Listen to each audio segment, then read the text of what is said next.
Bonjour Eric. Bonjour Cécile, bonjour Patrick. Alors, les effets de l'économie, du reconfinement, c'est un peu le triomphe du en même temps, hein, mais est-ce qu'on avait véritablement d'autres choix, Eric ?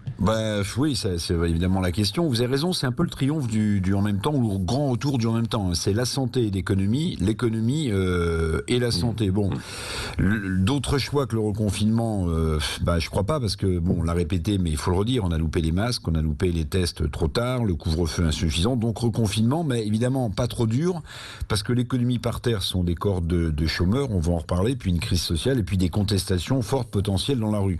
N'oubliez pas quand même ce chiffre, que le confinement du mois de mars, qui lui a été très dur, a coûté 2 milliards d'euros par jour. Près de 530 plans sociaux majeurs ont été annoncés depuis le début de l'année dans notre pays. Les derniers en date, 2000 postes supprimés chez Sodexo, la restauration rapide, tous les magasins qui ferment chez Gap. Donc reconfinement, oui, annoncé, mais avec l'économie qui tourne, les parents qui vont travailler, puisque leurs enfants vont pouvoir aller à l'école. Donc télétravail au maximum, vous l'avez dit, des aides financières, Jean Castex va en parler, puis ensuite Bruno Le Maire ce matin, qui vont pleuvoir encore dru, parce qu'il faut sauver évidemment un maximum d'entreprises.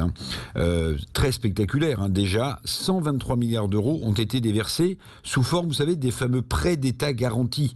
123 milliards d'euros qu'il faudra rembourser pour les entreprises, mais Bercy qui devrait annoncer ce matin, d'après nos informations, que ces remboursements ne pourraient commencer qu'avant, pas avant 2022, donc un délai de 2 ans quand même pour les entreprises.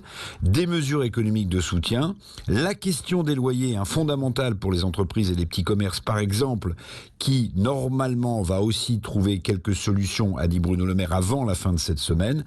Tout ça, évidemment, ça va accompagner la décision présidentielle d'hier soir. Bon, est-ce que ce sera suffisant ? Parce que la casse risque d'être forte quand même dans les entreprises. On entendait un représentant des TPE tout à l'heure. C'est quand même chaud, quoi. Oui, ça risque d'être très fort.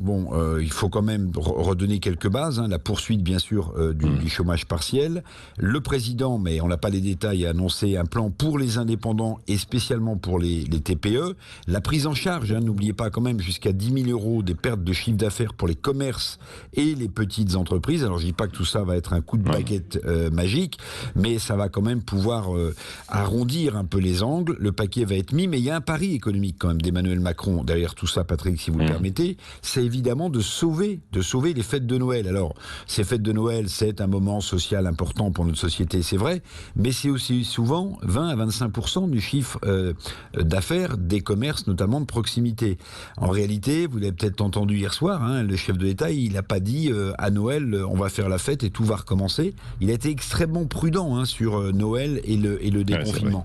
Alors, vous l'avez dit depuis ce matin, on emploie le mot qui restera, à mon avis, après cette adresse aux Français d'Emmanuel Macron, c'est un jour sans fin, ce reconfinement, qui ne doit pas devenir, parce que ça, ce serait terrible pour la société française, un jour sans pain pour les Français les plus modestes et les plus fragiles. Des entreprises protégées, mais évidemment, il va y avoir beaucoup de casse. Une série sans fin, on peut quand même se poser la question, parce qu'après le reconfinement, déconfinement, reconfinement, et ça, évidemment, sur cette question, le président n'a pas répondu.